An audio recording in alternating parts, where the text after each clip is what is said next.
Bonjour, j'aimerais rapidement contextualiser, éclairer certains d'entre vous qui sont dans l'incompréhension quant au soutien que nombreux d'entre nous, la majorité d'Africains, sommes en train d'apporter face à ce qui se passe au Mali actuellement.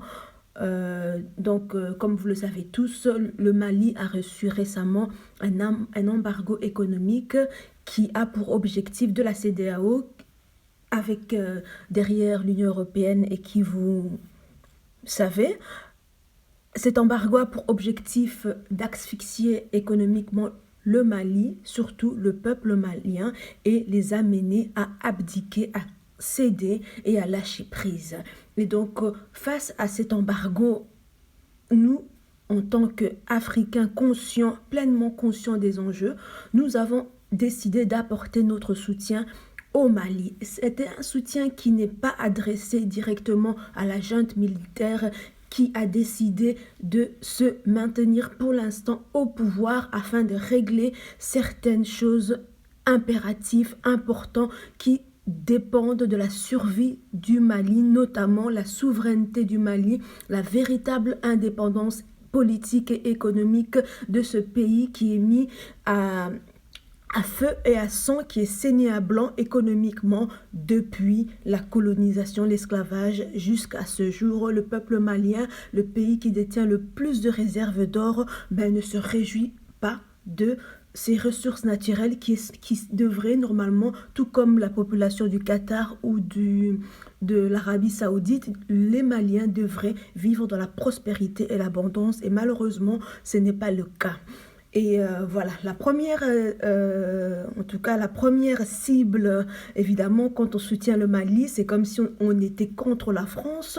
On n'est pas contre la France. La France doit elle-même faire son bilan, se remettre en question. Ici, il s'agit de la souveraineté d'un peuple qui majoritairement se tient derrière, a décidé d'appuyer la décision, la volonté du pouvoir en place, de rester au pouvoir le temps de régler ces enjeux importants. Le Mali est souverain et a le droit, le devoir de choisir ses partenaires de coopération militaire et économique ou autres. Et donc c'est dans ce sens-là. La victoire du Mali, l'atteinte de cet objectif par le Mali est capitale pour toute l'Afrique, car toute l'Afrique est dans la même situation notamment.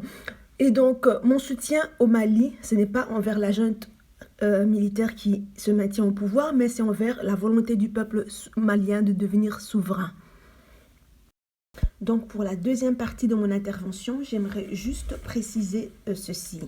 Les Maliens, comme vous le savez, ont été soudainement, il y a 10 ans, plus ou moins, si je ne m'abuse, ont été pris en étau et ont été ont dû faire face à la recrudescence ou à l'apparition de groupes terroristes, des groupes djihadistes islamiques au niveau du Sahel qui menacent les pays du Sahel. Et donc, il y a eu sur la demande, en tout cas sur la volonté, la démarche de la France d'organiser, de décider que l'opération Serval allait être mise en place. Il y a de cela plus ou moins 10 ans, si je ne m'abuse. L'opération Serval a eu les conséquences négatives et des objectifs inefficaces, comme nous le savons tous. L'opération Serval n'a fait que, bizarrement, augmenter la capacité, la force de puissance, la force de frappe et le nombre de groupes terroristes, de groupes armés au Sahel et notamment au Mali. Après l'échec avéré de l'opération Serval, la France, toujours de son initiative, a décidé de